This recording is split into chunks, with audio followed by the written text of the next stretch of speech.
Years, no doubt. Okay, sounds good. Wouldn't it be wonderful if we could teach the gullible to never be so comfortable, but not to eat like comfort food? To disregard the bogus claims and pseudoscientific claims. Can you imagine just how much indeed the world would change? No more political predators playing on the populace, but ilkas and plots to shift and kill metropolis. No more villains with the title in the Bible, holding phony temper Bibles like the stuff they teach is vital. Imagine it was normal to have to prove a claim you make. And folks really feel ashamed to express some content that was fake. It's not to say we never make mistakes, it's just to say we go out of our way to show the evidence it takes. Remain skeptical while you travel the road, the reason stay strapped with logic and fast. That's what it is, yo. Keep reality intact to help the truth grow. Question every claim, especially the ones you believe in. Remain skeptical while you travel the road, the reason. Hi, I'm Rob Penzak, physician. And already, we're not 2 seconds into the show and we have conflict, but we're going to work through this. I'm Stephanie Gutormson.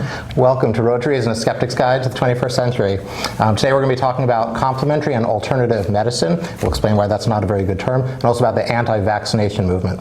We're going to get started with a few announcements and we'll go on from there. So you want to start us off? I do. The Richard Dawkins Foundation would like to let you know that Richard's going to be coming to the United States starting on the 28th. He's going to be in lots of cities, and if you want to learn more about that, you can go to richarddawkins.net and find out where he is going to be for those events. He has a new book coming out.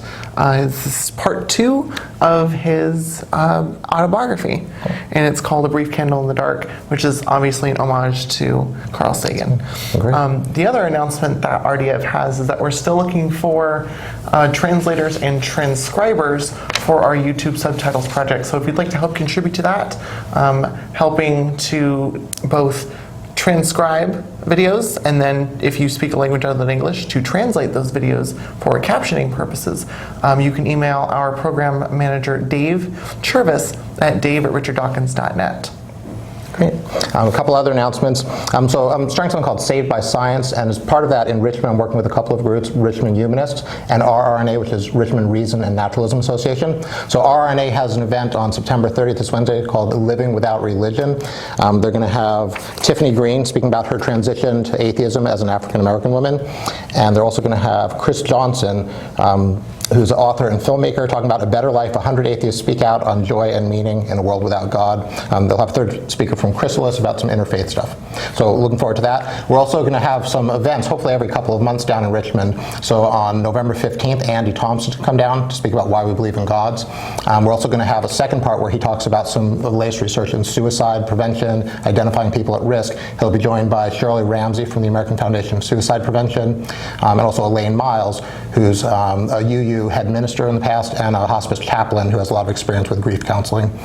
In January 17th, we're going to have Sarah Hayter and Mohammed Saeed come down to talk about ex-Muslims of North America. So we've got some great stuff planned. If you're in the Richmond area, hopefully come out and join us. We'll put some links to that on our site here and also on Saved by Science. All of those things sound so wonderful. I know Sarah and Mohammed myself, they're really, really good people. Yeah. And of course, Andy is on the board of RDF. So. Yes. And we've also strong-armed Stephanie here. We still have to figure out logistics in getting her down, but we'll probably do a similar show about complementary alternative medicine in the upcoming months. So. Oh, wonderful. Yeah, she knows about that. I do, but I feign that I don't know about it.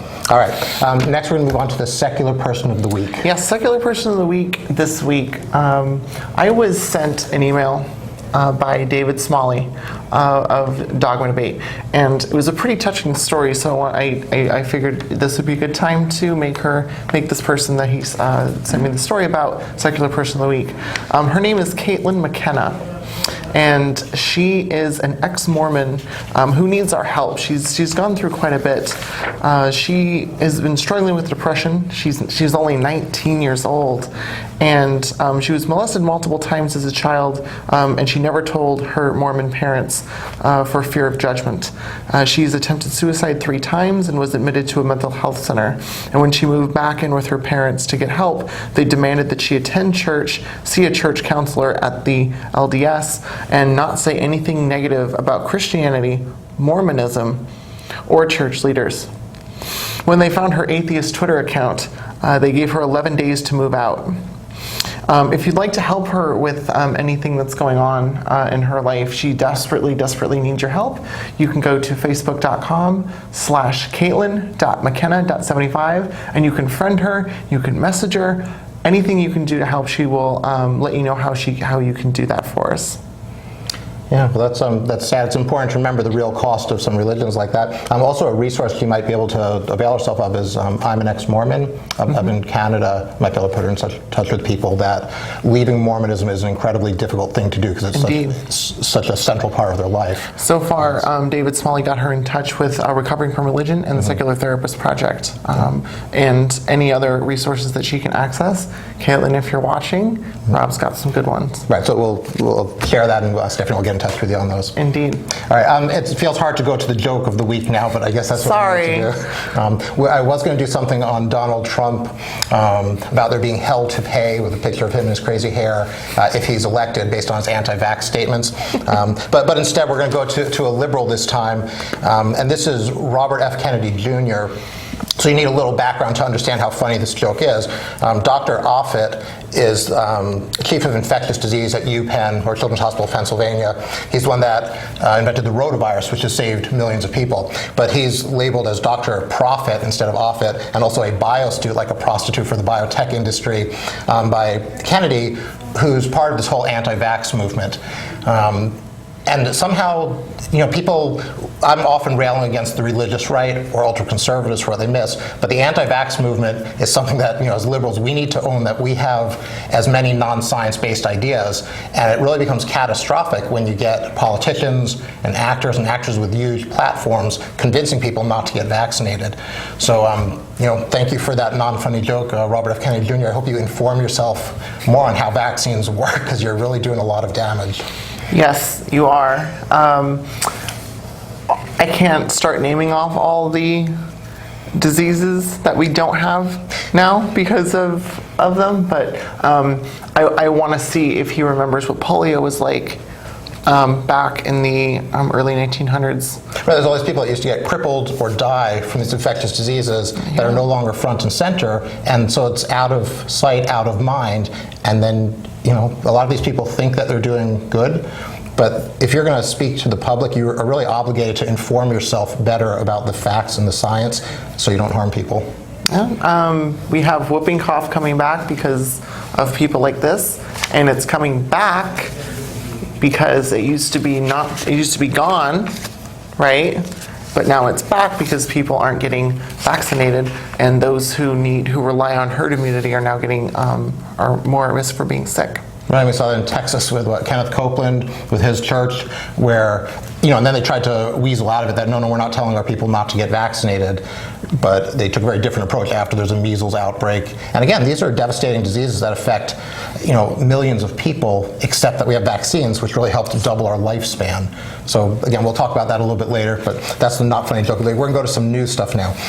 So the first story I want to talk about is Mariam Namazi. She's a member of the Council of Ex-Muslims of Britain, and she had been invited to speak to Warwick atheists, secularists, and humanists, and then got disinvited from the college because when they were doing the review, it seemed like she might be too inflammatory or controversial. So she speaks against religious laws and Sharia law, and I want to go over two things about this. One is, what do you think about the idea of colleges making sure that somebody with a different viewpoint can't get onto the campus? Is that how we should educate college students? No. I'm laughing because it's so antithetical to the environment that a college is supposed to inculcate, right? You're supposed to hear as many different ideas, even if you disagree with them. Actually, most especially if you disagree with them, rather than just only the things you want to hear, which it sounds like the college is doing. It's fine if she's actually inflammatory, and I would couch inflammatory as meaning inciting violence, but I don't think she's doing that. I'd be very surprised if she was doing that, and so this is a case of shutting someone up that they just don't like, and I don't. Right, and the second thing ties into it, that she's not there doing hate speech or trying to say, hey, go get this group and target them. Oh. What she's saying, this is the second part to talk about, is she's criticizing the ideology of Islam. And so she quickly gets labeled as a bigot or a racist, and this is a recurrent problem that we keep seeing. Like, so how do you address that? How do you separate ideas from people and what you're allowed to criticize? Well, very easily. We have different words for them. For ideas, we have, in this particular case, Islam, and for the people who believe the idea, we call them Muslims. We have astrology, and we call the people that believe that wrong. We also have Christianity, and the people that believe that are Christians. So we have a separation of words, and if we use the words the right way, then there shouldn't be any confusion. When we're criticizing Islam, when we say Islam is a doctrine of, it promotes X, it is terrible because Y. We aren't saying the people who believe that are bad, evil, right? We're saying that the idea itself is bad, and that I don't know how you can't easily see the separation there, how people can't easily see the separation there. Right, and you can go and fact check it. So if Namazi says something that's wrong and Islam doesn't say this, then instead of blocking her from campus, have your picket sign saying what it says, or show up and engage her during, the Q&A session after the speech and say, no, this is what it shows. But this is never about engaging in a dialogue or a debate. It's just shutting people down. Yeah, it's almost as if free speech is a two-way street. It's a crazy notion to think about, where if someone says something, you have the free speech to respond. So if she's wrong, and you feel like she's wrong, and you feel like you have, like you were saying, the correct answer, then why can't we just let someone else with a voice that has those facts be given a platform to rebut? Right, and that would be a very simple solution, is to make sure that there's a Q&A, or there is some platform where people can interact and respond. But, all right, let's see. All right, we've got to get moving along. I'm going to do one more of these quickly. So this was during the debate, again, with Donald Trump said some more of his crazy anti-vaxxer things, which is, par for the course. Sure. More concerningly, pediatric neurosurgeon Ben Carson piled on, and instead of, he did say no, MMR is not linked to autism, but then he had to qualify it. What do you do when a pediatric neurosurgeon is kind of playing soft and loose with the facts about vaccines? I tend to remind people that his area of specialty is not such that it encompasses that particular part of science. And he also had some ideological biases clouding his judgment, namely Christianity and a general anti-science push from the GOP. Yeah. All right. We're going to pick up more than that when we get back to the anti-vax stuff, but we're going to go to our public service announcement. We'll be right back with the show. Thank you. Surprise!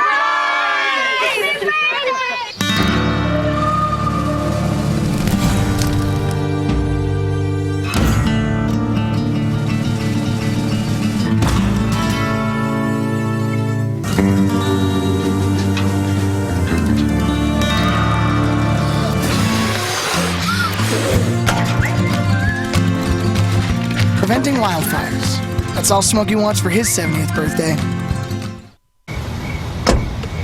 Thank you, dear. Well, you're very supple. It's like I was at your age. Back then, I was a sex expert.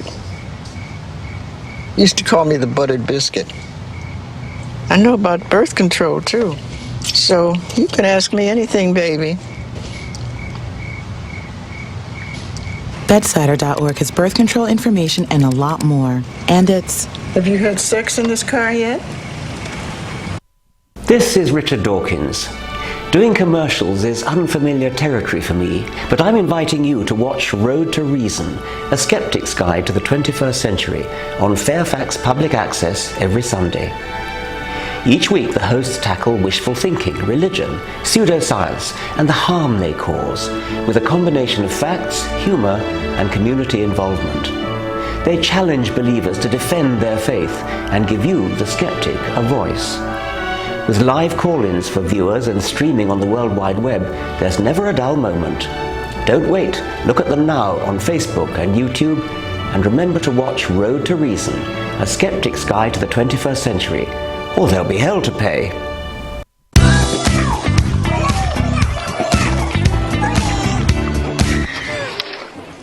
Looks like it's done.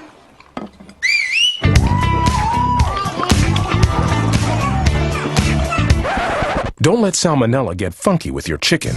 On average, 1 in 6 Americans will get a foodborne illness this year. You can't see these microbes, but they might be there. So learn the right temperature to cook each type of meat. Keep your family safe at foodsafety.gov.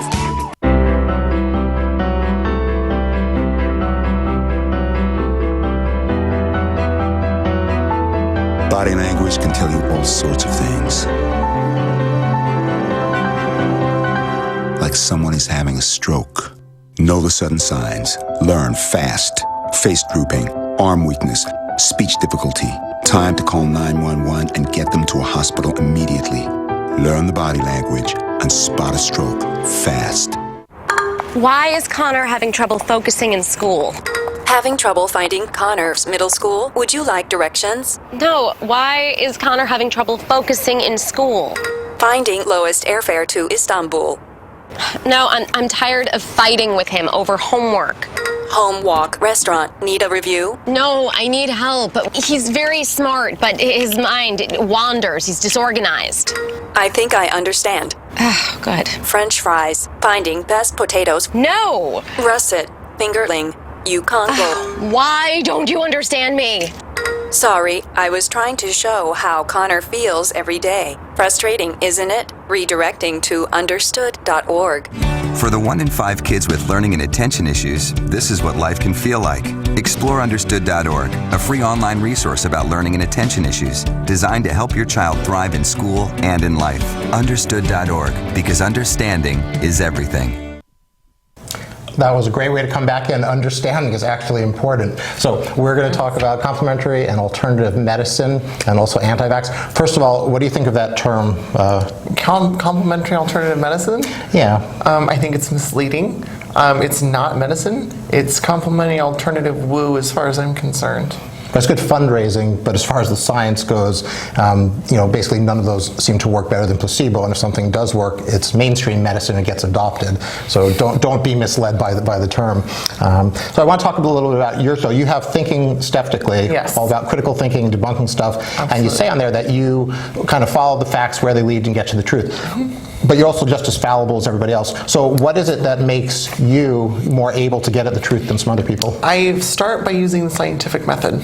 I start with a hypothesis, or at least I start from, well, I don't know what's going on, kind of platform. And then from there, moving on to look at all the facts, look at all the sides of the story, and then seeing which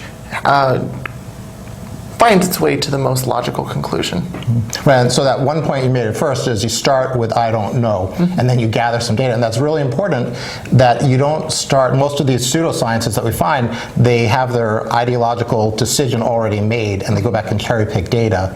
And that's one of the consistent things that differentiates pseudoscience from science. Yeah. Assuming the consequent, or assuming your conclusion is true before you have embarked on a thorough and proper investigation of the subject. Mm-hmm. All right. I guess another thing to say about kind of the scientific method and critical thinking, we all have our biases. Of course. And so that's one way, with the critical thinking, we can get aware of what are the common biases, what's confirmation bias do, and use the scientific method knowing that we're fallible, knowing that we have the same biases, and so you get this objective outside system. Can we talk about the scientific method a little bit? So you said you start, you have a hypothesis based on some data. Maybe talk a little bit about peer review. Like, what does that do as opposed to most of these alternative medicines? Peer review is probably the most important part of the scientific method. Scientific method, as far as I'm concerned, I'm sorry, because that allows for your facts, your method, or if you're doing an experiment of some kind, to be checked by other people in your field. And that's important because, as you had said, everyone's fallible, everyone has their things, and if they mess up, someone else can find that for you and correct you. And that's important, especially when we're talking about things like vaccines and whether or not they cause autism or certain other ailments. We need to see experimental data torn apart a little bit and see if it's true. Right, and just the whole notion that you can do experiments and you go out and get data, for some people it's really a foreign concept, and that's really a problem. So that's what science, you do enough research or read enough of the material so you have an idea of what's going on. You make a testable hypothesis that's falsifiable, and then you can set up an experiment that will support or go against your hypothesis. And there's different types of experiments. Maybe we can talk about sample size is one thing, and some of these. I don't know if you have a feeling for the complementary and alternative medicine experiments that they do run.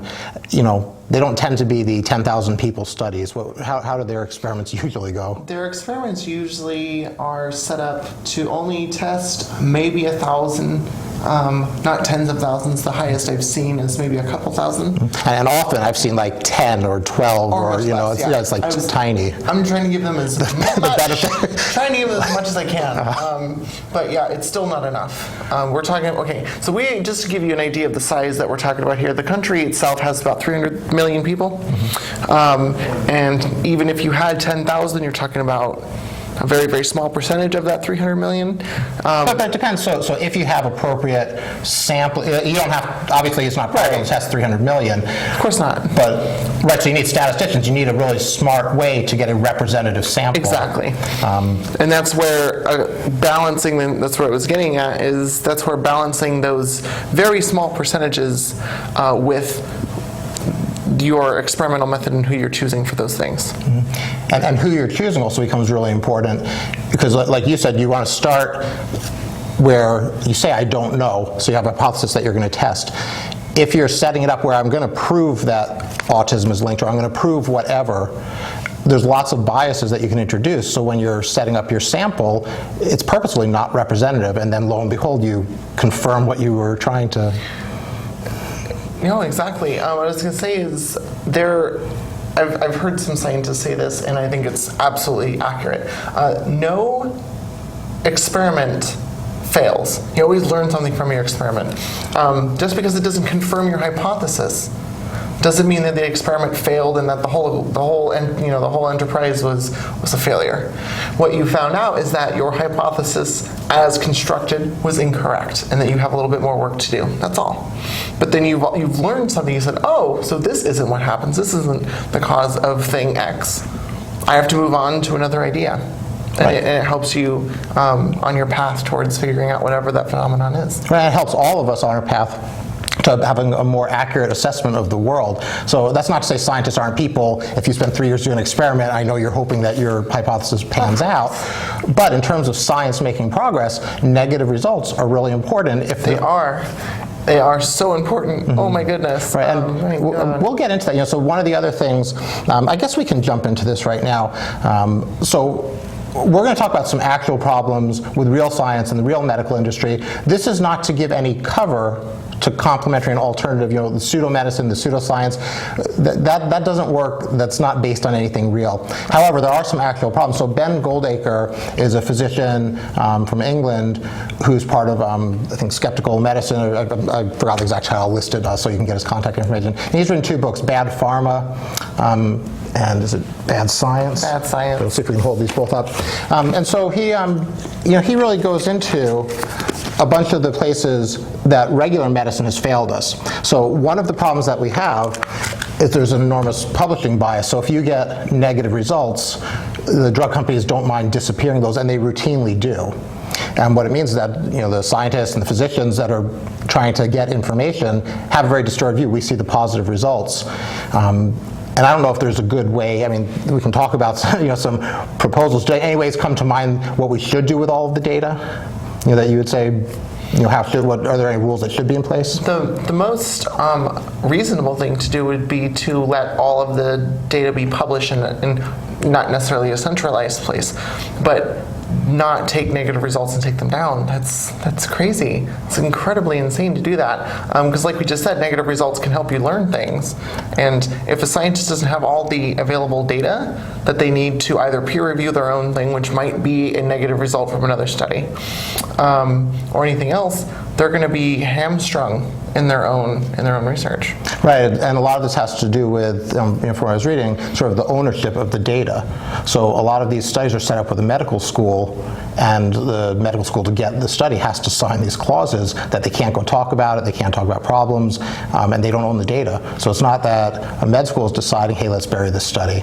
It's that. No, of course not. And just the idea of owning data itself seems a little bit strange to me when you're trying to investigate a natural phenomenon, or you're trying to investigate something. I realize that the drug itself might be, patented, or you're trying to patent something, and that's the business goal. But this is actually, I'm glad we brought this up, because this brings up the difference between the science side of things and the business side of things. And the business side of things needs to stay out of the science side of things, because when that happens, we end up with problems like this where data is being manipulated and changed to suit a business model. Right. And maybe why don't we jump from there? Something you've spoken about on your show are GMOs and Monsanto. So maybe can you do that? Can you tease apart the business end and the science end on those? Sure. So Monsanto is often targeted by anti-GMO activists and so on, because. And what are GMOs, just for people that are? Okay. Let's back up. Let's reel this in. GMOs stands for genetically modified organisms. Now those take two specific categories. One is the kind of genetic modification that happens in a laboratory. Various methods are used to change the genetic makeup of a particular organism, and that is then used to, try to see a particular result, whether it be higher yield or trying to kill pests or whatever, what have you. The other kind is the kind of GMOs that we've had for literally thousands of years, and that's the kind that you get from selective breeding.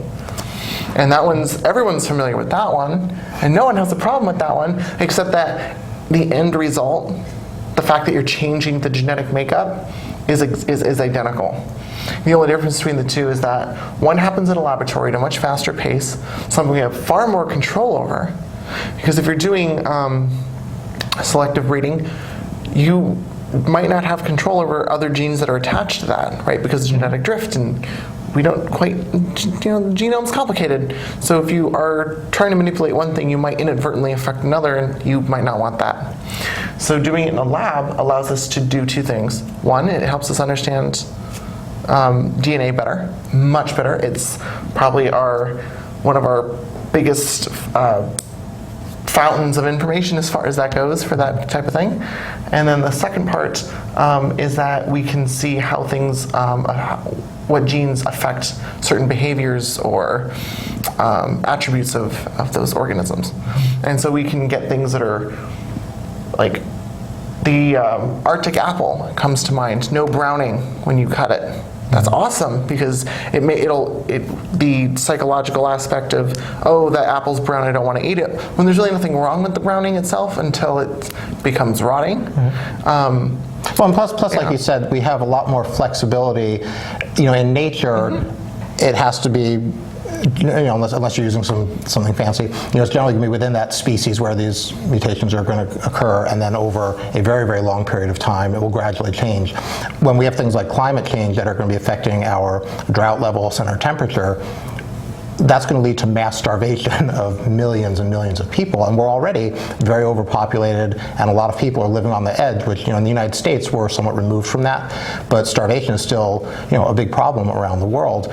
So maybe talk about, what are some of the positive aspects that GMOs can do that we can't do without them? Sure. And right before I do that, I just want to point out from the first question that the reason companies, or the reason anti-GMO people are so anti-Monsanto is because Monsanto doesn't have the greatest business practices. They'll sue farmers, and they do kind of underhanded things as far as that goes. But they're scientists, and the things that they're making are great for what this leads directly into what we're talking about, things like golden rice and other GMOs that are meant to do two things. One, supply more nutrients. That's something you can easily do when you genetically modify an organism. Or producing higher yield. You might say, okay, we're going to genetically modify this plant to need less water because the place that it needs to grow has had a drought for several years. This would be a good idea. Or, hey, people are really concerned about pesticide use. We should make our plants resistant to our pesticide, as well as resisting pests, so that when we're killing weeds, we aren't infecting or killing our own plants. Yeah. Well, I would say, I certainly understand both sides of this. I think it's important we separate the science from the business. we have seen companies do all sorts of awful things. And the cigarette companies still kill 6 million people a year outside of the United States. So any claim that they might have that, hey, we just didn't understand what was going on 30 years ago, we're sorry, we get it now, they're still killing as many people as humanly possible. So when you have, people have legitimate grievances and distrust of companies that are based on earning money. So I guess I would like to see some kind of separation, and regulations become important. So instead of just shutting down the science that is absolutely crucial for the millions of people that are going to starve, we need some kind of regulation and transparency so that the scientists can do their job without being pressured by the corporations. One thing I'd throw at you is that industry-sponsored studies for the alternative medicine field are, I think that it was 4 times more likely to show positive results than independent studies. So what does that say about corporate-driven studies, or in studies where the person running it has an interest in the product? Of course. As far as I've seen for GMOs, the best thing to do for really any kind of study, if you're lay like I am, I'm not an expert, don't worry, is I go after what are called meta studies, and meta studies are studies of studies. What they'll do is they'll say, okay, we want to investigate the safety of this particular kind of GMO, be it wheat or what have you. And they will take studies from many, many, many, many years, often hundreds, sometimes thousands of studies, and compare the results statistically, and they'll also look at how they were done. They'll throw out ones that they determine their method wasn't right, they messed up here, we don't want to consider it because it'll skew our data. So that's probably the first place I'd go. Is meta-studies, to weed through some of those kind of biases, because once you get that many studies, you're looking at the sample size then increases quite a bit, and you actually end up reducing the amount of influence that the bias can have.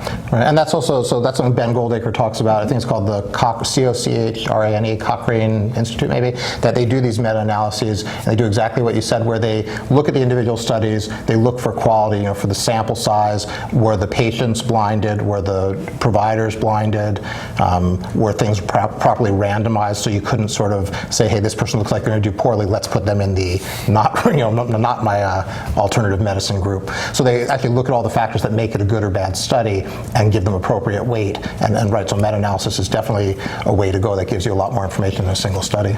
There's another thing you can do to check to see if something has been funded. On every published paper, they're essentially, at least in this country, you're required to say where you get your funding from, or if you have any conflict of interest. If you know how to read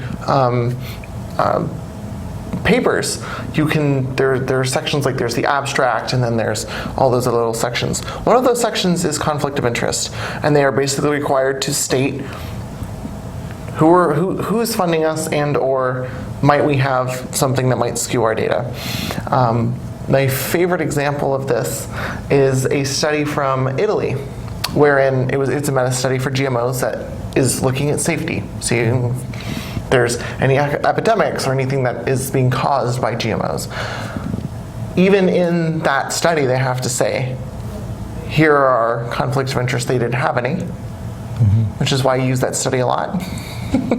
But and I'll make sure we have a link for the description on YouTube when we get there. But that's one of the best meta studies I've seen, and people should know that you can find out someone's conflict of interest very, very quickly in those studies. As long as there's honesty and there's enforcement, because one of the things that Ben Goldacre points out with the pharmaceuticals is even when they pass certain rules or laws, the enforcement is very, very weak, and so a lot of people maybe they don't see it themselves as a conflict of interest, so they don't put it in there. But yes, if that system works, that's another great solution, that you look ahead of time and see if they're funded by the Heritage Foundation for their oil study, or if they're Greenpeace, and Certainly.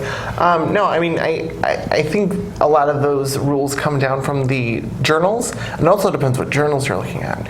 If you're looking at a journal that is pure science and is only concerned with trying to publish things that are relevant and good and high quality, things like Journal of Science and things like that, then you can be more assured that the things that they're publishing have gone through a rigorous process, including making sure that all biases and all conflict of interest are listed. And in medical papers, people will usually point out, here are some of the limitations of my study, here are some of the things we still don't know, and it's such a different approach to the alternative medicine's overreach, taking a little nugget of information and wildly extrapolating, hey, this product could do this because it's tied into the collagen production. Exactly. No, and that's another thing you should watch out for. If your study doesn't, if your study is to say, I don't know, let's use homeopathy as an example, and you say, well, my homeopathic product can not only cure your cough, but it'll cure throat cancer because it's connected to your throat. You should probably be a little bit skeptical. And I love that you brought up when scientists make mention of their limitations, because that is so super important. I always tell people, if you are being told, if someone's telling you their limitations, they are far more trustworthy than someone who's not. And I've had doctors do that. I had a psychiatrist, and I was talking to him about certain different antidepressants, and I said something, and he kind of sat back and said, you know, we don't know as much about the brain as people think we do. And I was like, what do you mean? He's like, well, it's a very complicated organ, and the stuff that we prescribe is, you know, based on good evidence, but we don't quite know exactly what's happening or why it works in certain cases. But we just know that it works. And now we're having to backpedal massively because we're trying to figure out why they work. And that's why they have to try so many different antidepressants. And unfortunately, people get this idea that scientists are always changing their mind or don't know what they're doing. Right. And then it's like George Bush was the decider who knew everything despite knowing nothing. And then you get careful scientists who always have error bars, and as they're describing stuff, they're hedging and flip-flopping when new data comes in, which isn't flip-flopping, it's evaluating new data and appropriately changing. I'm so glad you brought that up. I'm so glad. I'm so tired of people saying, oh, scientists always change their minds. No. We have to nip this in the butt a little bit. Scientists are evaluating evidence. You know, it's their job, right? And then they're going, oh, this evidence is incongruent with what we thought before. I'm going to change my mind to fit this evidence. That's not changing your mind on a whim or not knowing what's going on. That's actually a good thing. It's progression. And I wish more people understood that about science. And so maybe we can jump back to anti-vax for a little bit. Sure. A lot of the people that got into that movement were parents that had something, you know, their child got autism and they had read something or heard something. So they didn't start with an attempt to be malicious or mislead people. They genuinely thought, my kid got autism from this. But then some of them go on for years and years using whatever platform they have, wreaking incredible harm on everybody else. So just like you said with the, you know, this thing, I'm going to claim it works on the throat, hey, it works on throat cancer too. When does it become incumbent upon the person to realize they started with a nugget, they're now saying all sorts of stuff that they don't truly know about? When does it become their responsibility to inform themselves better? They always have their, as far as I'm concerned, they always have a responsibility to be informed properly. The information's out there. There's two problems that I see. One is that they're coming from a place of emotional bias. They have a vested interest in whatever they're trying to find. So if they've heard something or think that there's an easy answer out there, they are far more likely to look for confirming quote-unquote evidence or confirming sources that make it go, oh, it had to be this. Wipe hands, case closed. The other thing is that they are very often fed misinformation and don't quite know how to discern real information from stuff that doesn't make sense. They can say, oh, well, that contains mercury. What do they know about mercury? Maybe they read Alice in Wonderland at one point in their life and they go, oh, mercury makes people crazy. Autism is a mental disease. So in their head it goes, child had autism, vaccines contain mercury, Alice in Wonderland, my kid has autism because of vaccines. Now, I'm not claiming that's what everyone's train of thought is. However, it's not far-fetched because we're not experts and so are they. Right. And so they're prone to this kind of thing. Yeah, and that's why it's so crippling when you get a physician, you know, so Ron Paul, who's also an MD, I think he's OB/GYN, said something kind of anti-vax in the, with the debate after Ben Carson, a pediatric neurosurgeon, says the anti-vax stuff. And let's go through a couple of the specific comments that Ben Carson made, if I can find these here. So he said, vaccines are important, certain ones, the ones that would prevent death or crippling. There are others, a multitude of vaccines that don't fit in that category, and there should be some discretion in those cases. So hopefully that's a quote. That's what I had here. This is just for my internet, which I did not research the source too well. So this idea that we give a ton of vaccines, but only some of them are important. Well, let's see. I don't know how many people have had diphtheria or tetanus or polio or rotavirus or hepatitis B. I'm going to guess very few of you. And that's because of the vaccines you received as a child. Just letting you know that now. Certain types of viruses require updated vaccines all the time. Like the flu.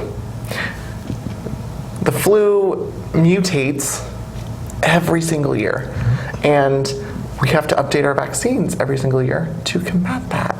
It's crazy how that works. Right, and this is even a problem amongst healthcare workers. I forgot, it was one of the big nursing associations where a couple of years ago there was a lot of resistance to all the nurses having to get vaccinated, but the problem is that the people that are really at risk, if you get influenza or I get influenza, we'll probably do okay.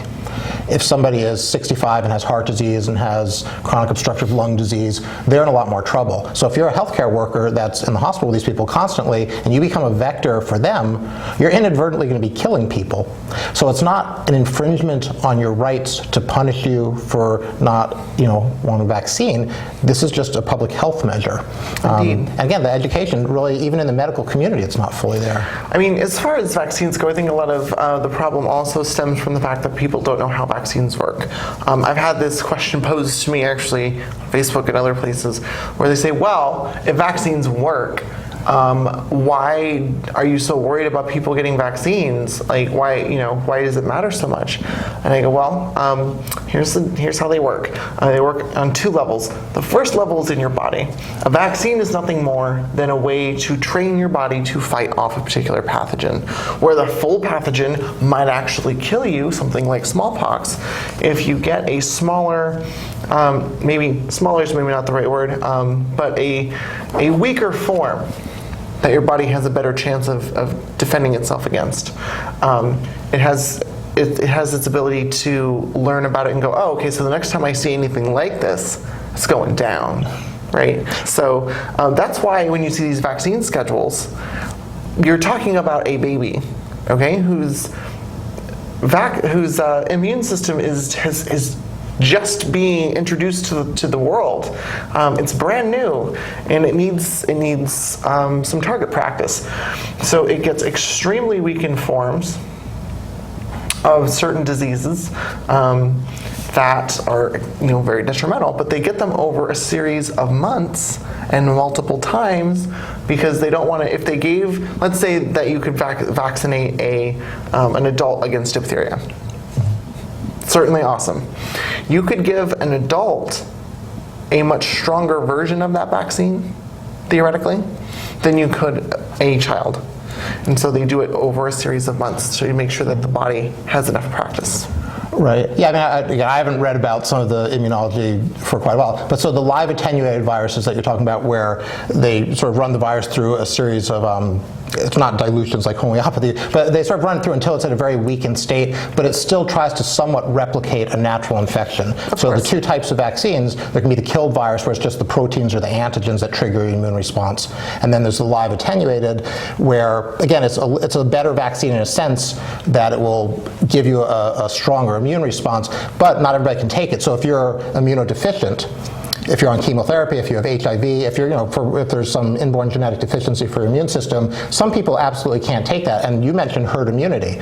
So if you can't take some of those vaccines and you're living near in Texas near a church where they all decided a bunch of people don't get vaccinated, that kid is now at risk, and there's nothing they personally can do about it. Exactly, and just to piggyback on that, the second way that vaccines work is herd immunity, and how herd immunity works is because a lot of people really don't understand how herd immunity works. They really don't understand, and I don't blame them. It's kind of It's kind of a difficult concept. Herd immunity works by not allowing a pathogen to gain a foothold in a population of a species and then spread itself. So if a population around a person is vaccinated, then that particular disease in that community doesn't have a chance to grab a foothold and infect people and infect a person, which protects the people who can't get it, whether it be some kind of immunodeficiency disorder or what have you.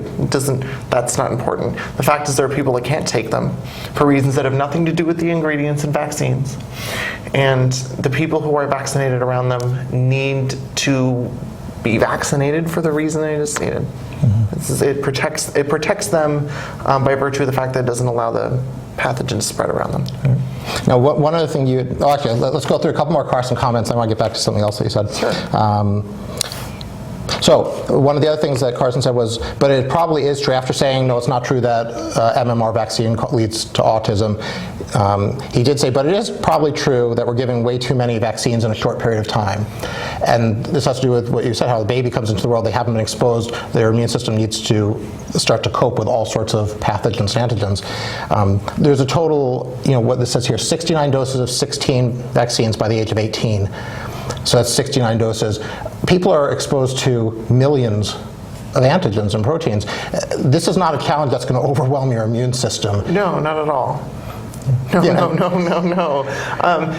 You walk into a gas station bathroom, you have beat the 69 doses of 16 vaccines by the hundreds of thousands by that point. Just the number of germs and so forth that you come into contact with daily is dwarfed by that. Right, and so for a physician to sort of float that idea, so yes, he took a stand against the autism thing, but then he backhands it a second later and says, however, there are these problems, and there aren't, and the medical community would be completely against it. And so it'd be nice to see him come out with a retraction of his statement. And Ron Paul, was it Ron Paul do it this time? He's not Ron. So maybe this was an old quote of Ron Paul's, unless it was his son. But one of them also went on that vax bandwagon. And one of the consistent things that we see with these pseudoscientists is when they make a mistake and it's pointed out, they almost never say, I didn't know that. I understand it. I read up on it. You're right. I was wrong. All you people who have been following me and listening to me, we had this wrong. This is our new path forward.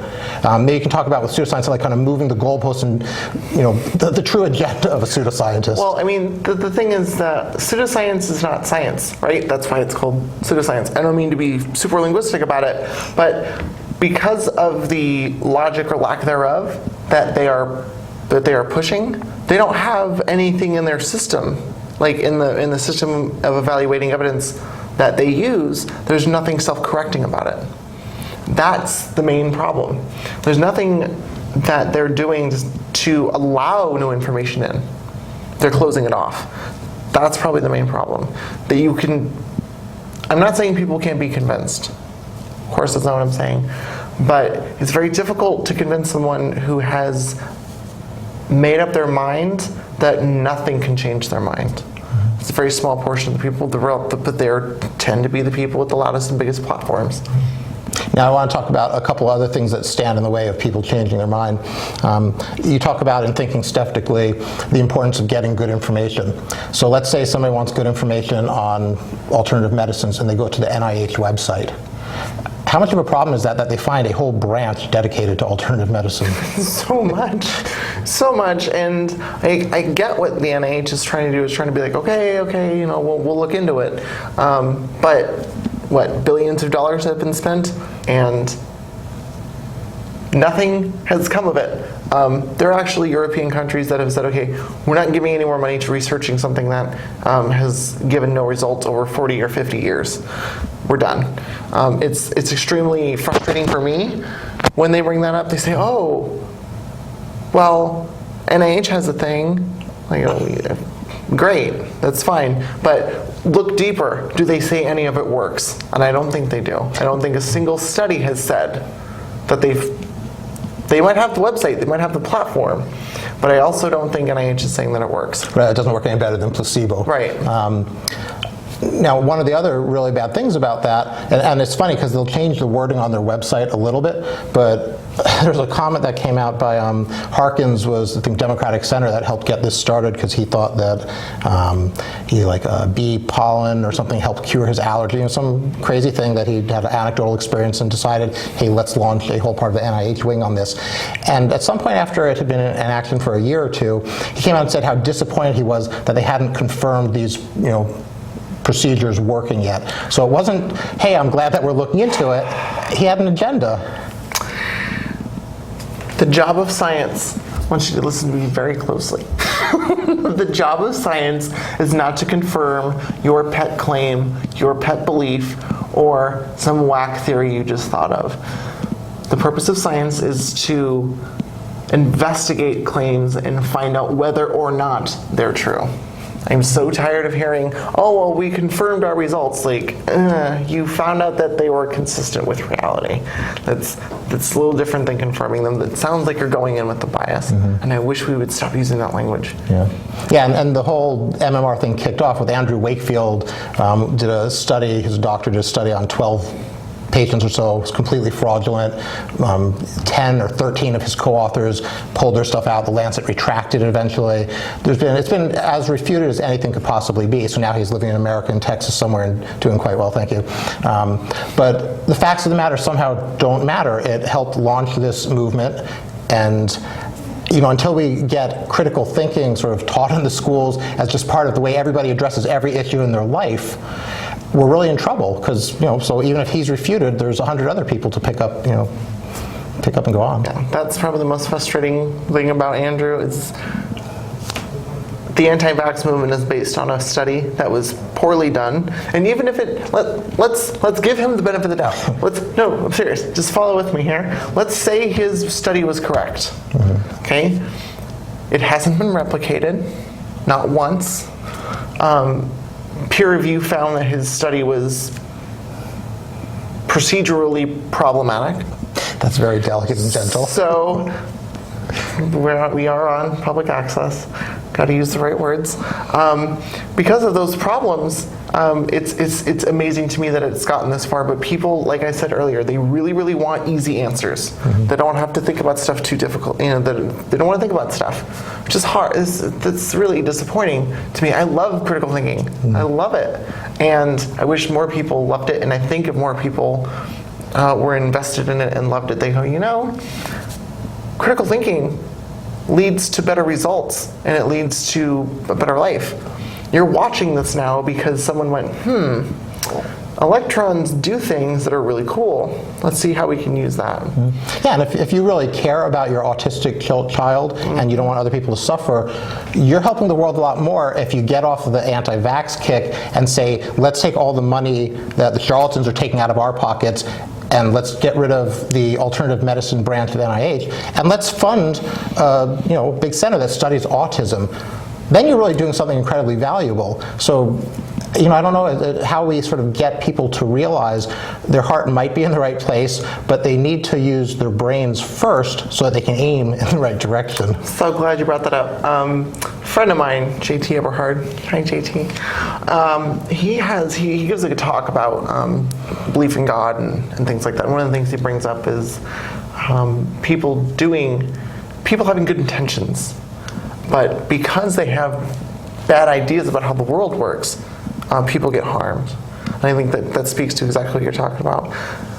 We're not saying that people who hold these ideas are necessarily being malicious. You can be wrong and not be malicious. But it's important to point out that no amount of good intentions are going to have good effects. You have to have the right information and act on the right information in order for those good intentions to bring about good results. And so, like, right in line with that, there was, I think it was Barbara Lowe Fisher had an autistic child and attributed it to the vaccine, and helped start NVIC, which is a National Vaccine Information Center or something like that. And if you look it up, it looks like an informational site. So if you're a parent curious about what you should do for your child's best interest, you could very easily end up at an anti-vax site and not quite realize that they're pumping out, maybe inadvertently, but horrible misinformation that really could harm your child. And again, I don't know how to get to people like this, where she started in an honest place. She wasn't out to hurt people, but she is hurting people. I looked into her a little bit before the show. We had checked her CV. And I think it's important to note that you have to look at the credentials of the people giving you the information. It's unfortunate, like we had just talked about, the people like Ben Carson, who are extremely educated, have these stances that are not congruent with the rest of the scientific community. The person who started this, her name was Barbara Lowe Fisher. Her degree, and she has one of them, is in English from the University of Maryland. That's not to poo-poo the University of Maryland. It's not saying anything bad about having an English degree. But what it does say is that having an English degree does not give you the educational background necessary to make claims about vaccines and about how they work, or whether or not 69 doses of 16 vaccines by age 18 is too much, too little, or wrong for your child. She has no business speaking about this. She just doesn't. And we're not experts also up here, but our advocacy is simply follow the scientific method and listen to the credentialed and educated scientists that know about what they're talking about. Right. And then here's another problem. So she didn't have the background. Dr. Oz of TV fame is cardiothoracic surgeon at Columbia University, and he's gets in trouble periodically for pumping all sorts of nonsense, but he probably speaks to more people than any other physician in the United States. What do you do about him?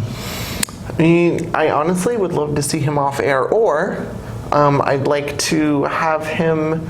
I don't know what. I honestly don't know what else we could do except take him off air. Though I obviously don't want to reduce his free speech, but YouTube exists. If he wants to peddle pseudoscience, that's fine. I just wish there were higher standards for doctors. Right. No, and there were some concerned physicians did write a letter to Columbia, and their dean basically said that they didn't want to infringe on his free speech or his freedom, something to that effect. But they could also want him to stay up to medically accurate information if he's, or the university can come out with very strong statements, or the networks, to the networks and to the news media. And we only have a couple minutes left. I'd love to talk about what you think about the news media. What's their responsibility to become a little bit scientifically literate so they can help, instead of saying, they say this, we say this, who knows? It's unfortunate that I have to say this, and it's probably not the answer you want to hear, but it's unfortunate that the news media doesn't have any such responsibility. Their responsibility is to get viewers, and unfortunately that means pumping bad science. I know that's what it is, but for the responsibility for Dr. Oz, what Columbia could do is say, okay, if you're going to keep peddling this, we don't want you working here anymore because you are misrepresenting the education that you got from us, and you're misrepresenting the institution. And they could very easily do that, and they'd be well within the rights to do that. Other places have done similar things for different reasons. And that would be my solution for them. They're not restricting his speech, but they are taking a stand. Right, but there can be consequences for your speech, so you don't restrict it, but if you say stuff that's out of line with what the medical system says, he doesn't have to represent your Ivy League university hospital. So we are out of time. There's so many things we didn't touch on. Thank you for joining us. I'm sure we will do other shows on this in the future. Again, we'll have Stephanie down in Richmond at some point to talk more about this. See you, Richmond. Yep, so check us out on Facebook, like us. If you have any questions, post them there. We're happy to answer them, and we'll post some of the links that we said during the show. Thank you.